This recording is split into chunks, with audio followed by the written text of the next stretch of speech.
देखिए अब दूसरा कनेक्शन हमारा आता है पैरेलल कनेक्शन। कैसा कनेक्शन? Parallel connection. देखिए पैरेलल कनेक्शन कहने का मतलब क्या बताया था, जहां पे करंट डिवाइड हो जाए। जैसे मान लीजिए कि आपका एक करंट यहां से आ रहा है और एक पॉइंट मिला ए, जहां पे करंट 3 रास्ते में डिवाइड हो गया, 3 रास्ते में डिवाइड हो गया, ठीक है। और पहले रास्ते में पहले पथ में हम लोग क्या किए, रेजिस्टेंस R1 जोड़ दिए, दूसरे पथ में रेजिस्टेंस क्या जोड़ दिए, R2, और तीसरे पथ में रेजिस्टेंस जोड़ दिए R3। कोई दिक्कत? फिर यहां से करंट जाने लगा और ये तीनों का तीनों पॉइंट कहां मिला है, बी में। तो ए से बी एक पॉइंट है जिसमें कितना रेजिस्टेंस जुड़ा हुआ है, 3 रेजिस्टेंस जुड़ा हुआ है, और तीनों का तीनों किसमें है, पैरेलल। ठीक है, तो पहले 2 का पैरेलल निकाल लेते हैं, उसके बाद तीसरा का पैरेलल भी निकाल लेंगे, कोई दिक्कत?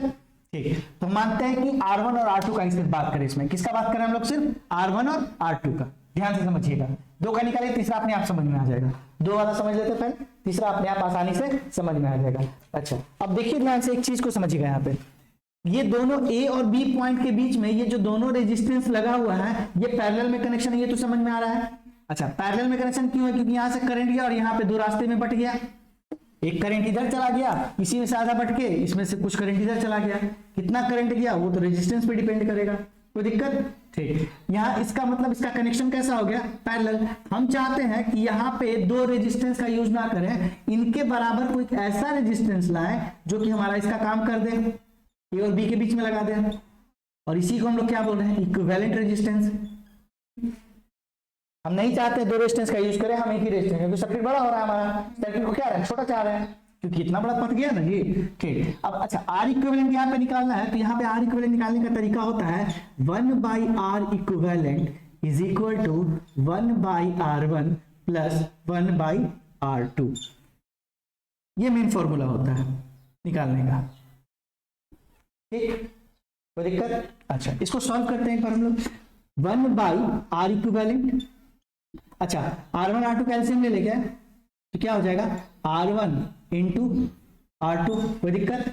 इससे इसको डिवाइड करेंगे तो बचेगा R2, 1 से मल्टीप्लाई करेंगे तो R2, और प्लस यहाँ R2 को डिवाइड करें R2 कट जाएगा, R1 बचेगा, 1 से होगा R1, कोई दिक्कत? तो इसका मतलब 1/r इक्विवेलेंट का बात करें तो ये हो जाएगा R1 plus R2, R2 plus R1 या R1 प्लस R2, दोनों तो सेम ही चीज है।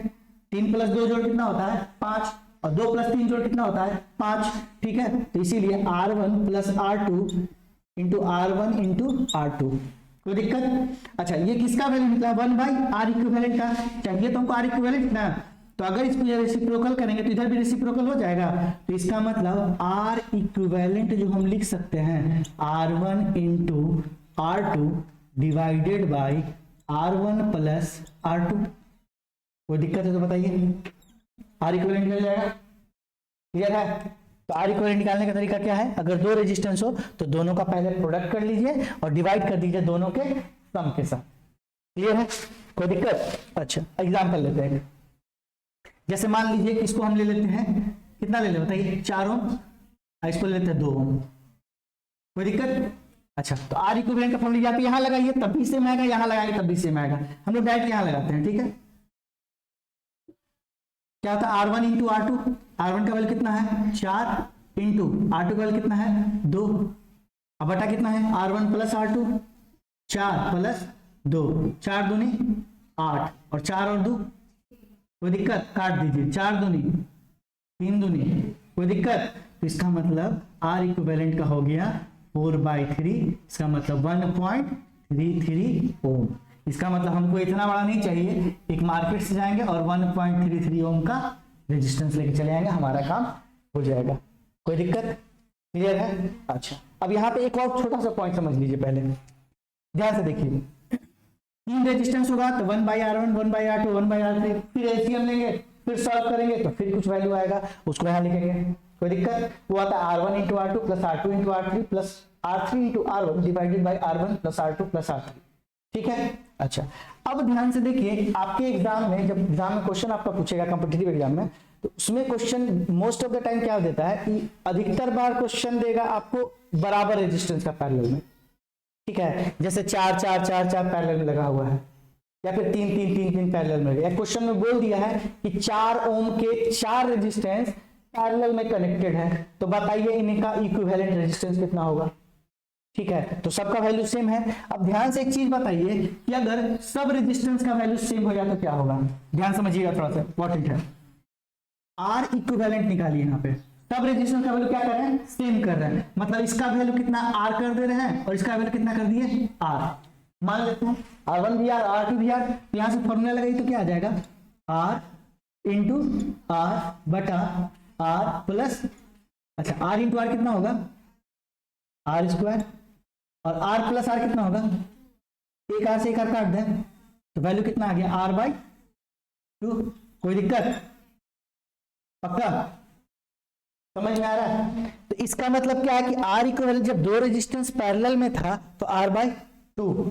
तो हमेशा एक चीज याद रखिएगा कि जब कभी भी कितना भी रेजिस्टेंस हो, कितना भी रजिस्टर हो पैरेलल में लगा हो एक ही साथ, कितना भी रजिस्टर हो, तो सबसे पहले नंबर ऑफ रेजिस्टेंस काउंट कर लीजिएगा। जैसे मान लीजिए यहाँ 4 रेजिस्टेंस लगा हुआ है और सब आर का है, ठीक है, सब किसका है आर का है, सब सेम रेजिस्टेंस का वैल्यू है। तो यहाँ पे आर इक्विवेलेंट जो होगा ना, सबसे पहले क्या है रेजिस्टेंस का वैल्यू आर, टोटल के वो पथ है 1 2 3 4,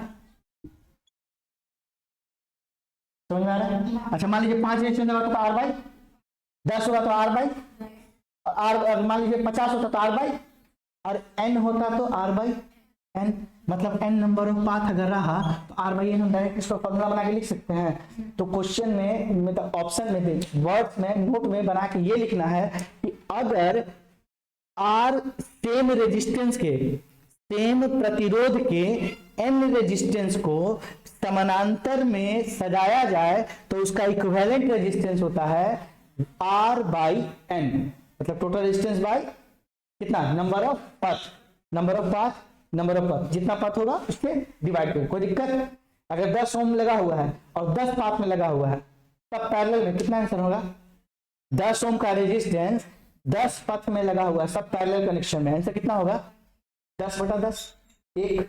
समझ में आ रहा है, कोई दिक्कत। 5 ओम का रेजिस्टेंस 5 पथ में लगा हुआ है पैरेलल में, सब कितना होगा 1। 20 ओम का रेजिस्टेंस 4 पथ में लगा हुआ है, आंसर कितना होगा 20/4, 4 5 5। क्लियर है, समझ में आ रहा है, पक्का, उतारिए।